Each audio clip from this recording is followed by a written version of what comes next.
Guys, मैं हूं आपका होस्ट मोहसिन खान। आज हम जिस टॉपिक पर गुफ्तगू करने जा रहे हैं उसका अनवान है हवा की बेटी तेरे सार का आंचल किसने सरका दिया। हवा की बेटी तेरे सर का आंचल किसने सरका दिया। शैतान का अव्वल मिशन ही यही रहा है कि वो इंसान के लिबास पर सबसे पहले हमला करता है। उसने हजरत आदम और अम्मा हवा पर सबसे पहले इसी मिशन पर काम किया। इसका मकसद यही होता है कि बेहयाई करवाना। बेटा खोया है, हया नहीं खोई। एक खातून साहबिया अम्मे खुलाद का बेटा एक जंग में शहीद हो गया। वो इसकी बाबत करने बारगाह रिसालत में हाजिर हुई, मगर इस तरह के चेहरे पर निकाब डाला हुआ था। बाद ने हैरत से कहा कि इस वक्त भी तुम्हारे चेहरे पर नकाब है।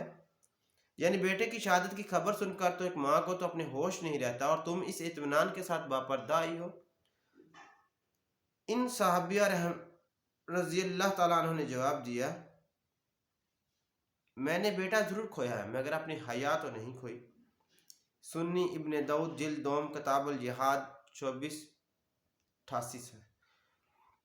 वो औरतें जो कपड़े पहनते हुए भी बनाना है। रसूल अकरम सल्लल्लाहु अलैहि वसल्लम ने दोज़ख की दो किस्में फरमाया, दोज़ख की दो किस्में ऐसी हैं कि जिन्हें मैंने नहीं देखा। एक किस्म तो उन लोगों की है कि जिनके पास बैलों की दमों की तरह कूड़े हैं जिनसे वो लोगों को मारते हैं, और दूसरी किस्म उन औरतों की है जो लिबास पहनने के बावजूद नंगी हैं। वो सीधे रास्ते से बहकाने वाली और खुद भी बहकी हुई हैं, और औरतों की सरबख्ती ऊंटों की तरह एक तरफ झुके हुए हैं। वो औरतें जन्नत में दाखिल नहीं होंगी और ना ही जन्नत की खुशबू पा सकेंगी। जन्नत की खुशबू इतनी मसात यानी दूर से महसूस की जा सकती है। बेपर्दगी की मॉडर्निज्म नहीं बल्कि जहालत है। बेपर्दगी कोई मॉडर्निज्म नहीं है बल्कि इस दौर की जहालत है।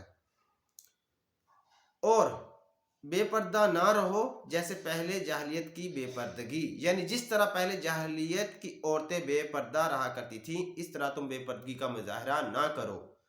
बेहयाई मुद्दर अमराज का सबब है, मुद्दर असबाब का सबब। आज हम देखते हैं कि शर्मवात कसीर है। मसलन वो बीमारियां जो आज से कबल हरगज ना देखने में आती थी, एड्स को देख लें, वो एक महलक मर्ज है। शायद 1900 ईस्वी से कबल इसका वजूद ही नहीं था।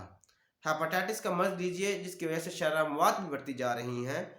थैलेसीमिया का मर्ज भी अजीब किस्म का मर्ज है। अब कोरोना वायरस की वबा पूरे आलम पर छाया हुआ है, जिसने औरत मर्द को भी चेहरा ढांपने पर मजबूर कर दिया।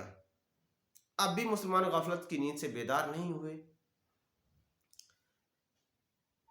जब भी किसी कौम में बेहयाई अलानिया होने लगती है तो उनमें ताउन और ऐसी बीमारियां फैलने लगती हैं जिनके गुजरते हुए लोगों में नहीं होती, जो इनके गुजरे लोगों में नहीं होती हैं। अजाब या आजमाइश। एक मुसलमान किसी मुसीबत में गिरफ्तार हो तो इसे देखना होगा कि यह आजमाइश है या अजाब, तो अपने अमाल का जायज़ा करे। अगर तो इस मुसीबत के आने पर अल्लाह की तरफ रजू करे तो नेक अमाल करे, इस्तग़फ़ार करे, तो समझ लीजिए आजमाइश है जो इसके दर्जात बुलंद कर रही है। लेकिन मुसीबत आने पर मासियत में मुब्तला रहे, दिल बुराइयों की तरफ लगा रहे, अपनी इस्लाह ना करे, तो समझ जाए वो अल्लाह की तरफ से आज़ाब है। आज कोरोना वायरस में मुब्तला होने के बावजूद मुसलमानों की अक्सरियत लहो लब में और बेहयाई में मुब्तला है, तो सोचिए ये अजाब कैसे टल सकता है। दियूस कौन है?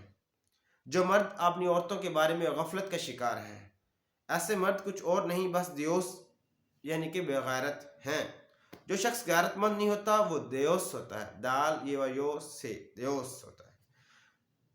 शरई इस्लाम में देयोस उस शख्स को कहते हैं जो अपने घर में बदकारी, फाशी और गलत रोश को देखता है और अपनी आंखें बंद कर लेता है।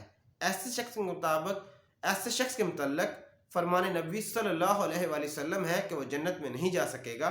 हदीस रसूल अकरम सल्लल्लाहु अलैहि वसल्लम में 3 अफराद पर जन्नत का दाखिला ममनू हराम करार दिया। हज़रत अब्दुल्ला बिन उमर रज़ियल्लाहु ताला अन्हु से मरवी है, रसूल अकरम सल्लल्लाहु अलैहि वसल्लम ने इरशाद फरमाया, 3 आदमी ऐसे हैं जिन पर अल्लाह ने जन्नत को हराम कर दिया है। दायमी शराबी, माँ बाप का नाफरमान, और दियोस जो अपनी बीवी बच्चों में बेहयाई बर्दाश्त करता है। मुसन्नद अहमद है 53 हैरत यह है कि फजूल बातों की वजह से औरत पर सख्ती करते हैं आजकल के मर्द हजरात, मगर इस्लाम के लिए गैरत नाम की कोई चीज़ नज़र नहीं आती इनमें। अल्लाह मुसलमान मर्दों को बागैरतमंद مومن مسلمان بننے کی توفیق عطا فرمائے، آمین یا رب العالمین۔ اللہ تعالی ہم سب مسلمانوں کو برائی اور بے حیائی سے بچائے رکھے اور سچا مسلمان بنائے رکھے، آمین ثم آمین۔ میں ہوں آپ کا ہوسٹ محمد محسن خان، اسی بات کے ساتھ اجازت چاہتا ہوں، اللہ حافظ۔